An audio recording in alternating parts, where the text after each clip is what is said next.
Hi students, welcome to Imprins academy. നമ്മുടെ question discussion സീരീസിലെ പുതിയൊരു വീഡിയോ ആണിത്. ഇന്ന് നമ്മൾ ഡിസ്കസ് ചെയ്യുന്നത് OBG സബ്ജക്റ്റിൽ നിന്നുള്ള ചില ക്വസ്റ്റ്യൻസ് ആണ്. പ്രോമെട്രിക് എക്സാംസിന് പ്രിപ്പയർ ചെയ്യുന്ന കുട്ടികൾക്കറിയാം OBG സബ്ജക്റ്റ് വളരെ ഇമ്പോർട്ടന്റ് ആണ്. നന്നായിട്ട് പഠിക്കുകയെന്നുണ്ടെങ്കിൽ നല്ലതുപോലെ സ്കോർ ചെയ്യാൻ പറ്റുന്ന ഈസി ആയിട്ടുള്ള ഒരു സബ്ജക്റ്റുമാണ് OBG. OBGയിൽ നിന്നുള്ള 5 ക്വസ്റ്റ്യൻസ് ആണ് ഇന്ന് ഞാൻ ഡിസ്കസ് ചെയ്യാൻ പോകുന്നത്. Let's see the first question. OBGയിലെ ഫസ്റ്റ് ക്വസ്റ്റ്യൻ നോക്കാം. Cervical softening is called as which of the following? Options are diagnostic signs, presumptive signs, probable signs, positive signs. അപ്പോൾ ആദ്യം നമുക്ക് cervical softening എന്താണെന്ന് നോക്കാം. പ്രഗ്നൻസിയുടെ ആദ്യത്തെ വീക്സിൽ ഒരു 4 to 6 വീക്സിൽ സെർവിക്സ് സോഫ്റ്റ് ആകുന്നുണ്ട്. Softening of the cervix occurs. അതിനൊരു പേര് പറയൂലോ, ഏത് സൈൻ ആണത്? Goodell sign. Okay, so this sign is known as Goodell sign. അതും ഒന്ന് പഠിച്ചോളുക കേട്ടോ. This is also an important point. അപ്പൊ ഗൂഡൽ സൈനെ ഏത് കാറ്റഗറിയിൽ പെടുത്താന്നാണ് ഇവിടെ ക്വസ്റ്റ്യനിൽ ചോദിച്ചിരിക്കുന്നത്. അപ്പൊ ഞാൻ ബ്രീഫ് ആയിട്ട് ഈ സയൻസിന്റെ ഒക്കെ മീനിങ് എന്താണെന്ന് പറഞ്ഞുതരാം. പ്രഗ്നൻസിയിൽ വരുന്ന സയൻസിനെ നമ്മൾ 3ആയിട്ട് കാറ്റഗറി ചെയ്തിട്ടുണ്ട്: പ്രിസംറ്റീവ്, പ്രോബബിള്, പോസിറ്റീവ്. ഓക്കെ, അപ്പൊ ആദ്യമേ നമുക്ക് പ്രിസംറ്റീവ് എന്താണെന്ന് നോക്കാം. പ്രിസംറ്റീവ് സയൻസ് എന്ന് പറഞ്ഞു കഴിഞ്ഞാൽ ഇവിടെ മദർ പറയുന്ന സയൻസ് ആണിത്. ഇത് സബ്ജക്റ്റീവ് ആണ്. മദറിന് ഫീൽ ചെയ്യുന്ന, പ്രഗ്നന്റ് മദർ എക്സ്പീരിയൻസ് ചെയ്യുന്ന ചില സയൻസ്, അതിനെയാണ് പ്രിസംറ്റീവ് എന്ന് പറയുന്നത്. അപ്പൊ ഈ പ്രിസംറ്റീവ് സയൻസ് വെച്ചിട്ട് അത് പ്രഗ്നൻസി ആകാമെന്ന് നമുക്ക് ഡൗട്ട് ചെയ്യാം. പ്രഗ്നൻസിനെ സജസ്റ്റ് ചെയ്യുന്നുണ്ട്, പക്ഷെ 100% ഗ്യാരണ്ടിയിൽ പറയാൻ പറ്റത്തില്ല ഈ സയൻസ് ഉള്ളത് കൊണ്ട് അവർ പ്രഗ്നന്റ് ആണ് എന്ന് 100% ഉറപ്പിച്ചും പറയാൻ പറ്റില്ല. അപ്പൊ അങ്ങനത്തെ സയൻസ് ആണ് പ്രിസംറ്റീവിൽ വരുന്നത്. അപ്പൊ അതിൽ വരുന്നതാണ് amenorrhoea, nausea and vomiting, morning sickness എന്ന് പറയുമല്ലോ, breast tenderness and changes, breast സ്വെല്ലിങ്ങും ബ്രസ്റ്റ് പെയിൻ ഒക്കെ വരുന്നുണ്ട്, fatigue, frequent urination, urinary frequency കൂടുന്നുണ്ട്, ക്യുക്കനിങ് എന്ന് വെച്ച് കഴിഞ്ഞാൽ foetal movement felt by the mother, first foetal movement felt by the mother. ഇതൊക്കെ പ്രഗ്നന്റ് ലേഡി എക്സ്പീരിയൻസ് ചെയ്യുന്ന കാര്യങ്ങളാണ്.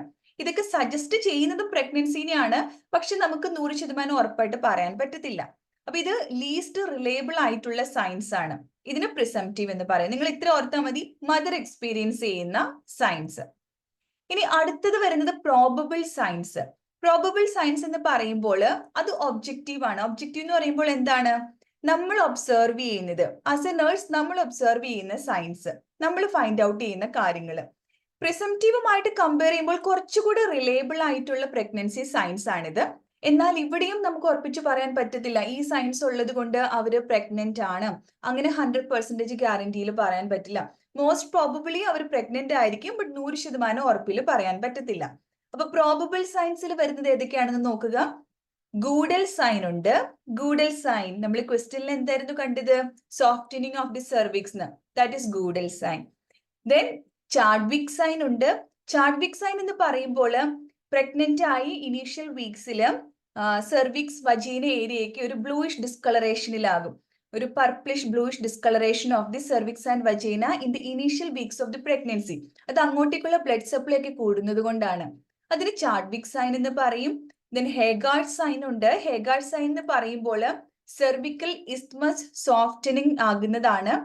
ദെൻ നമ്മുടെ HCG test, HCG blood test ഉണ്ട്, യൂറിൻ ടെസ്റ്റ് ഉണ്ട്, അത് പോസിറ്റീവ് ആകുന്നത്, അതും ഒരു പ്രോബബിൾ സൈൻ ആണ്. Then comes the Braxton Hicks contraction, false contraction എന്നൊക്കെ പറയും. ഇറഗുലർ ആയിട്ട് വരുന്ന പെയിൻലെസ് ആയിട്ടുള്ള കോൺട്രാക്ഷൻസ് ആണ്. അപ്പൊ ബ്രാക്സ്റ്റൺ ഹിക്സ് കോൺട്രാക്ഷൻസും പ്രോബബിൾ ആണ്. ദെൻ അബ്ഡോമിനൽ എൻലാർജ്മെന്റ് നോക്കുമ്പോൾ അബ്ഡോമിന്റെ സൈസ് ഒക്കെ കൂടി വരുന്നു. അപ്പൊ ഇതൊക്കെ പ്രോബബിൾ ആണ്. ഇതൊക്കെ നമ്മൾ ഒബ്സർവ് ചെയ്യുന്ന ഫൈൻഡിങ്സ് ആണ്. പക്ഷെ ഇതുണ്ട് എന്ന് കരുതി മോസ്റ്റ് പ്രോബബിളി അവർ പ്രഗ്നന്റ് ആയിരിക്കും, ബട്ട് 100% ഗ്യാരണ്ടിയിൽ പറയാൻ പറ്റില്ല. അപ്പൊ 100% ഗ്യാരണ്ടിയിൽ പറയുന്ന സയൻസിനെയാണ് പോസിറ്റീവ് സയൻസ് അല്ലെങ്കിൽ അബ്സല്യൂട്ട് സയൻസ് അല്ലെങ്കിൽ ഡെഫിനിറ്റീവ് സയൻസ് എന്ന് പറയുന്നത്. ആ പോസിറ്റീവ് സയൻസിൽ വരുന്നതാണ് ഫീറ്റൽ ഹാർട്ട് ബീറ്റ് കേൾക്കുന്നത്. നമ്മൾ ഫീറ്റൽ ഹാർട്ട് ബീറ്റ് കേൾക്കുന്നു. അൾട്രാസൗണ്ട് വെച്ചിട്ട് ഒരു 10th വീക്ക് മുതൽ നമുക്ക് ഫീറ്റൽ ഹാർട്ട് സൗണ്ട് കേൾക്കാൻ പറ്റും. ഇനിയിപ്പോ സ്റ്റെതസ്കോപ്പ് ഒക്കെ വെച്ചിട്ടാണെങ്കിൽ 20th വീക്ക് തൊട്ട് ഫീറ്റൽ ഹാർട്ട് സൗണ്ട് കേൾക്കാൻ പറ്റും. അവിടെ നമ്മൾ ഓസ്കൾട്ടേറ്റ് ചെയ്യുവാണ്, നമ്മൾ കേട്ടു, അപ്പൊ അത് ഉറപ്പാണ്, പോസിറ്റീവ് ആണ്. അവിടെ ഇനിയിപ്പോ ഒരു ഡൗട്ടിന്റെ കാര്യമില്ല. അതുപോലെ തന്നെ fetal movement felt by the health care provider. ഇപ്പൊ നമുക്ക് അബ്ഡോമിനൽ പാൽപേഷൻസ്, ലിയോപോൾഡ് മാനുവേഴ്സ് ഒക്കെ ചെയ്യുന്നുണ്ട് 20 വീക്സ് തൊട്ട്. അങ്ങനെ അബ്ഡോമിനൽ പാൽപേഷൻ ചെയ്യുന്നു, ഫീറ്റൽ മൂവ്മെന്റ് ഫീൽ ചെയ്യുന്നു, ആൻഡ് ഫീറ്റസിന് നമ്മൾ അൾട്രാസൗണ്ടിലൂടെ വിഷ്വലൈസ് ചെയ്യുന്നു. അപ്പൊ ഇങ്ങനെയുള്ള സയൻസിനെയാണ് പോസിറ്റീവ് സയൻസ് എന്ന് പറയുന്നത്. ഇവിടെ നമുക്ക് 100% അഷ്യൂരിറ്റി ഉണ്ട് that this woman is pregnant. അപ്പൊ പോസിറ്റീവ് സയൻസ് എന്താണെന്ന് ഓർത്ത് വെക്കുക. ഫീറ്റൽ ഹാർട്ട് സൗണ്ട്, പിന്നെ ഫീറ്റസിനെ പാൽപേറ്റ് ചെയ്യുന്നു ബൈ അബ്ഡോമിനൽ പാൽപേഷൻ, ദെൻ അൾട്രാസൗണ്ടിലൂടെ ഫീറ്റസിനെ കാണുന്നു, വിഷ്വലൈസ് ചെയ്യുന്നു. അപ്പൊ കാണുന്നു, കേൾക്കുന്നു ആൻഡ് ടച്ച് ചെയ്യുന്നു. അപ്പൊ ഇത്രയും പോസിറ്റീവ് സയൻസ്. ഇനി നമുക്ക് ക്വസ്റ്റ്യനിലേക്ക് തിരിച്ചു വരാം. ഓൾറെഡി നിങ്ങൾക്ക് ആൻസർ കിട്ടിയിട്ടുണ്ടല്ലേ? ഇപ്പൊ സെർവിക്കൽ സോഫ്റ്റനിങ് നമ്മുടെ ഗൂഡൽ സൈൻ ഏത് കാറ്റഗറിയിൽ വരും? ഏതാണ്? Yes, exactly, it is probable sign. Okay, so ഇത് ക്ലിയർ ആണല്ലോ അല്ലേ? Now let's move on to the second question. Question ഇങ്ങനെയാണ്. The antenatal clinic nurse was assessing the fundal height of a 32-year-old Gravida 2 Para 1 pregnant mother who is at 36 weeks. What is the expected fundus position? അപ്പൊ എന്താ ക്വസ്റ്റ്യനിൽ ചോദിച്ചിരിക്കുന്നത്? 36 വീക്സിലെ fundal height ആണ് ചോദിച്ചിരിക്കുന്നത്. അപ്പൊ ഇവിടെ പറഞ്ഞിട്ടുണ്ട് ഗ്രാവിഡ 2 പാര 1 ആണെന്ന്. ഇതിന്റെയൊക്കെ മീനിങ് അറിയാലോ അല്ലെ? ഗ്രാവിഡ 2 എന്ന് പറയുമ്പോൾ 2 times പ്രഗ്നന്റ് ആയി, പാര 1 എന്ന് പറയുമ്പോൾ ഒരു തവണയാണ് ഡെലിവറി നടന്നിട്ടുള്ളൂ. അപ്പൊ ഫണ്ടൽ ഹൈറ്റ് വളരെ ഇമ്പോർട്ടന്റ് ആണ് കേട്ടോ. ഞാൻ പെട്ടെന്നൊന്ന് ബ്രീഫ് ആയിട്ട് പറഞ്ഞുതരാം ഇമ്പോർട്ടന്റ് ആയിട്ടുള്ള കാര്യങ്ങൾ. ഈ ഫണ്ടൽ ഹൈറ്റ് എന്ന് പറയുന്നത് യൂട്രസിന്റെ ലെന്ത് നമ്മൾ മെഷർ ചെയ്യുന്ന രീതിയാണ്. അപ്പൊ ഇത് നമ്മൾ എവിടം തൊട്ട് എവിടം വരെയാണ് എടുക്കുന്നത്? നമ്മൾ എടുക്കുന്നത് സിംഫൈസിസ് പ്യൂബിസ് തൊട്ട്, പ്യൂബിക് ബോൺ, ഓക്കെ, ഇവിടെ പിക്ചറിലുണ്ട്, സിംഫൈസിസ് പ്യൂബിസ് തൊട്ട് ഫണ്ടസ് വരെയുള്ള ലെന്ത്. ഈ ഫണ്ടസ് എന്ന് പറയുന്നത് യൂട്രസിന്റെ ഏറ്റവും ടോപ്പ് പാർട്ട് ആണ്. സോ പ്യൂബിക് ബോൺ തൊട്ട് ഫണ്ടസ് വരെയുള്ള ആ ഒരു ലെന്ത് സെന്റിമീറ്ററിൽ നമ്മൾ എടുക്കുന്നു. ഓക്കെ, എന്നിട്ട് ഓരോ വീക്കിലും നമ്മൾ എക്സ്പെക്ട് ചെയ്യുന്ന ഒരു ഫണ്ടൽ ഹൈറ്റ് കൂടി ഉണ്ട്. അതും കൂടി എന്താണെന്ന് പറഞ്ഞുതരാം. ഒരു 12th വീക്ക് ഒക്കെ ആകുമ്പോൾ നമ്മൾ എക്സ്പെക്ട് ചെയ്യുന്നത് യൂട്രസിനെ ജസ്റ്റ് ഒന്ന് പാൽപേറ്റ് ചെയ്യാനായിട്ട് കിട്ടും. പ്യൂബിക് സിംഫൈസിന്റെ മുകളിൽ ജസ്റ്റ് യൂട്രസിനെ ഒന്ന് പാൽപേറ്റ് ചെയ്യാൻ പറ്റും. അല്ലാതെ ഫണ്ടൽ ഹൈറ്റ് ഒന്നും സെന്റിമീറ്ററിലൊന്നും മെഷർ ചെയ്ത് എഴുതാൻ മാത്രം ആയിട്ടില്ല. ഇനി 16 വീക്സ് ആകുമ്പോഴേക്കും ഈ ഫണ്ടസ് പ്യൂബിക് ബോണിനും, അതായത് സിംഫൈസിസ് പ്യൂബിസിനും അംബുലിക്കസിനും നടുക്കെത്തിയിട്ടുണ്ട്. പിക്ചർ നോക്കൂ. 16 വീക്ക് എന്ന് പറയുമ്പോൾ it is at the midway between pubic bone and umbilicus. Pubic ബോണിനും അംബുലിക്കസിന്റെ നടുക്ക് വന്നിട്ടുണ്ട്. ഇവിടെയല്ലേ 16 വരുന്നത്. ഓക്കെ, ആൻഡ് അതിനുശേഷം 20 വീക്സ് ആകുമ്പോൾ എവിടെ എത്തി എന്ന് നോക്കൂ. അംബുലിക്കസിന്റെ ലെവലിൽ എത്തി അല്ലെ? ഇനി അടുത്തത് അറിയേണ്ടത് 24 വീക്സിന് ശേഷം നടക്കുന്ന ഒരു പ്രതിഭാസമാണ്. അതായത് 24 വീക്സിന് ശേഷം ഗസ്റ്റേഷണൽ വീക്കും ഫണ്ടൽ ഹൈറ്റും ഏകദേശം സെയിം ആയിരിക്കും. എന്ന് വെച്ച് കഴിഞ്ഞാൽ ഒരു 26 വീക്സ് ഗസ്റ്റേഷനിൽ ഉള്ള ഒരു വുമൺ ആണെങ്കിൽ അവരുടെ ഫണ്ടൽ ഹൈറ്റ് ഏകദേശം 26 സെന്റിമീറ്റർ ആയിരിക്കുന്നു.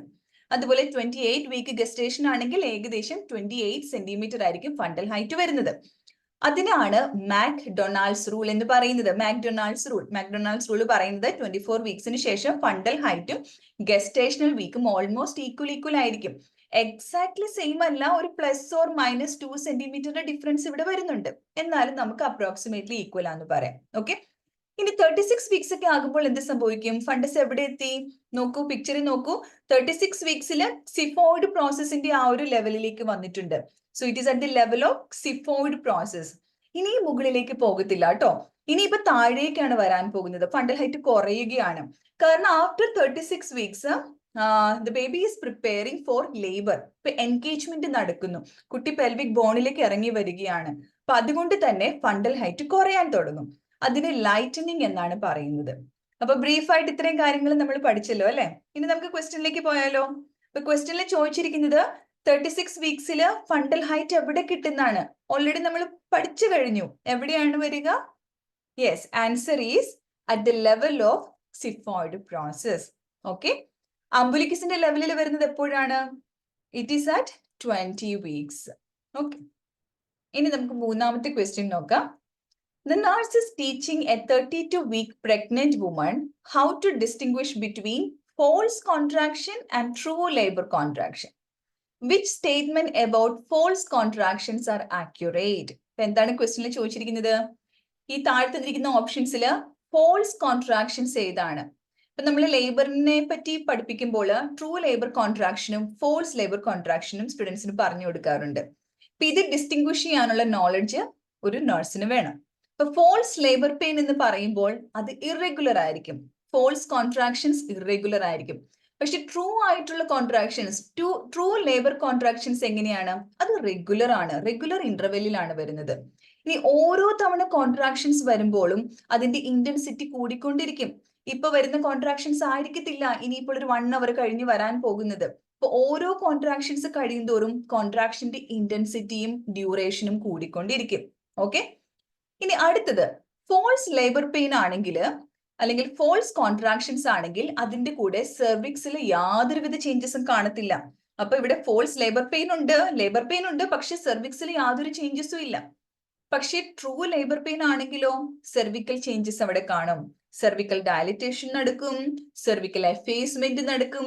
അപ്പൊ നമ്മള് ഒരു പ്രഗ്നന്റ് വുമൺ ലേബർ പെയിൻ ആണ് എന്ന് പറഞ്ഞ് ഹോസ്പിറ്റലിലേക്ക് വരികയാണെങ്കിൽ ഏറ്റവും ആദ്യം ചെയ്ത് നോക്കുന്ന കാര്യം എന്താണ്? പെർവജനൽ എക്സാമിനേഷൻ ചെയ്യും. അതിൽ സെർവിക്കൽ ചേഞ്ചസ് ഉണ്ടോ എന്ന് നോക്കും. സെർവിക്സ് എത്രമാത്രം ഡയലേറ്റഡ് ആയി, സെർവിക്സ് എത്രമാത്രം എഫേസ്ഡ് ആയി. ഇതൊക്കെ നടക്കുന്നത് ട്രൂ ലേബർ പെയിനിൽ മാത്രമാണ്. ശരിക്കും ലേബർ സ്റ്റാർട്ട് ചെയ്താൽ സെർവിക്സിൽ ചേഞ്ചസ് ഉണ്ടാകും. ഓക്കെ, അപ്പൊ അത് വളരെ ഇമ്പോർട്ടന്റ് ആയിട്ടുള്ള ഒരു ഫൈൻഡിങ് ആണ്. ഇനി ഫോൾസ് ലേബർ പെയിൻ എന്ന് പറയുന്നത് ആ ഒരു pain lower abdominal and groin ഏരിയയിലാണ് കൂടുതൽ ഫീൽ ചെയ്യുന്നത്. ബട്ട് ശരിക്കുമുള്ള ട്രൂ ലേബർ പെയിൻ ആണെങ്കിൽ ആ പെയിന് ലോവർ അബ്ഡോമിനൽ മാത്രമല്ല ബാക്കിലേക്ക് കൂടി റേഡിയേറ്റ് ചെയ്യുന്ന പെയിൻ ആയിരിക്കും. It is radiating pain. ബാക്കിലും ലോവർ അബ്ഡോമിനലും ഈ പെയിൻ ഫീൽ ചെയ്യും. അപ്പൊ ഇത് ഈ ഒരു 3 ഡിഫറൻസ് എങ്കിലും നിങ്ങൾ അറ്റ്ലീസ്റ്റ് അറിഞ്ഞിരിക്കണം. ഏറ്റവും ഇമ്പോർട്ടന്റ് ആയിട്ട് പറയാനുള്ളത് സെർവിക്സിൽ ഉണ്ടാകുന്ന ചേഞ്ചസ്. ശരിക്കും ട്രൂ ലേബർ ആണെങ്കിൽ സെർവിക്കൽ ചേഞ്ചസ് അവിടെ മസ്റ്റ് ആയിട്ടും കാണണം.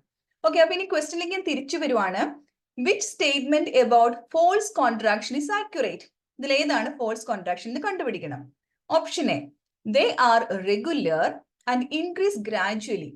സോ ഏത് കോൺട്രാക്ഷൻസ് ആണ് റെഗുലർ ആയിട്ടും ആൻഡ് ഗ്രാജുവലി ഇൻക്രീസ് ആകുന്നതും ചെയ്യുന്നത്? That is obviously true labour contractions. Second one, they are felt in the abdomen. The pain is mainly felt in the abdomen. അത് false contraction ലാണ് അല്ലേ? Then they start at the back and radiate to the abdomen. Radiate ചെയ്യുന്ന pain വരുന്നത് true labor contractions ലാണ്.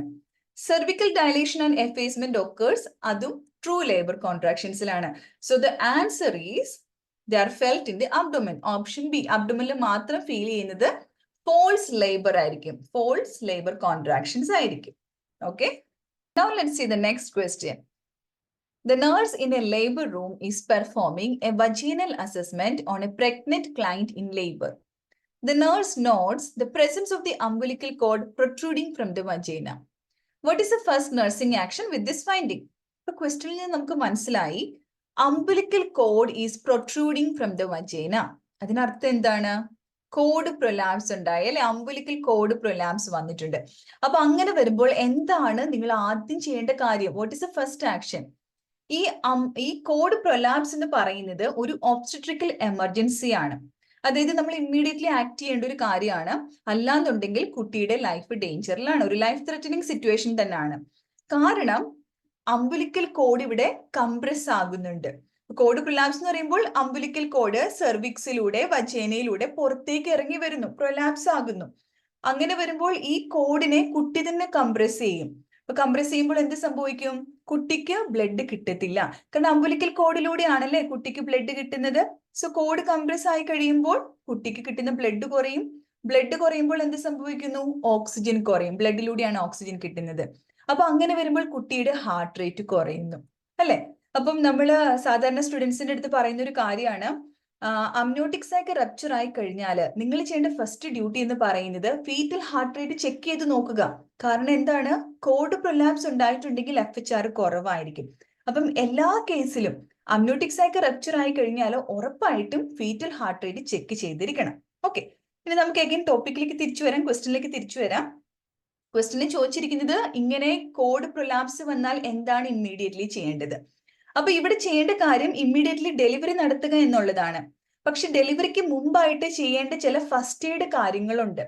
ഇപ്പൊ ഈ first aid ചെയ്യുന്നതിന്റെ purpose കോഡിലേക്കുള്ള pressure കുറയ്ക്കുക എന്നുള്ളതാണ്. ഈ കോഡിലേക്ക് കുട്ടിയുടെ പ്രസന്റിംഗ് പാർട്ട്, ഇവിടെ കുട്ടിയുടെ ഹെഡ് തന്നെ നല്ല പ്രഷർ കൊടുക്കുന്നുണ്ട്. അപ്പൊ ഈ ഒരു പ്രഷറിനെ ഒന്ന് റിലീവ് ചെയ്യുന്നതിന് വേണ്ടിയിട്ട് ചെയ്യാൻ പറ്റുന്ന ഒരു കാര്യം bladder filling, urinary bladder fill ചെയ്യുക. അപ്പം പോളീസ് കത്തീറ്റർ ഒക്കെ ഇട്ട് ഏകദേശം ഒരു 700 ml NS ബ്ലാഡറിൽ ഫില്ല് ചെയ്യുന്നു. ബ്ലാഡർ ഫില്ലായി കഴിയുമ്പോൾ കുട്ടിയുടെ പ്രസന്റിംഗ് പാർട്ടിനെ കുറച്ചൊന്നത് പുഷ് ചെയ്യും മുകളിലേക്ക്. അപ്പൊ കോഡിലേക്കുള്ള പ്രഷർ കുറയും. That is one thing. Another option എന്ന് പറയുന്നത് മദറിന് ചില പൊസിഷൻസ് കൊടുക്കുക. അതായത് നീ ചെസ്റ്റ് പൊസിഷൻ കൊടുക്കുക, അല്ലെങ്കിൽ ട്രെൻഡ്ലൻബർഗ് പൊസിഷൻസ് കൊടുക്കുക. അപ്പൊ ഈ പൊസിഷൻസിലൊക്കെ കിടത്തുമ്പോൾ ഈ സെയിം കാര്യം തന്നെ ഇവിടെ സംഭവിക്കുന്നുണ്ട്. കുട്ടിയുടെ പ്രസന്റിംഗ് പാർട്ട് കുറച്ചുകൂടി യുട്രസിന്റെ മുകളിലേക്ക് പോകുന്നു. അങ്ങനെ വരുമ്പോൾ ഈ കോഡിലേക്കുള്ള പ്രഷർ ഒന്ന് കുറയും. അപ്പൊ ഇതൊക്കെ ഫസ്റ്റ് എയ്ഡ് ആണ്. ശരിക്കും ഇവിടെ അൾട്ടിമേറ്റ് തിങ് എന്ന് പറയുന്നത് ഡെലിവറി നടത്തണം.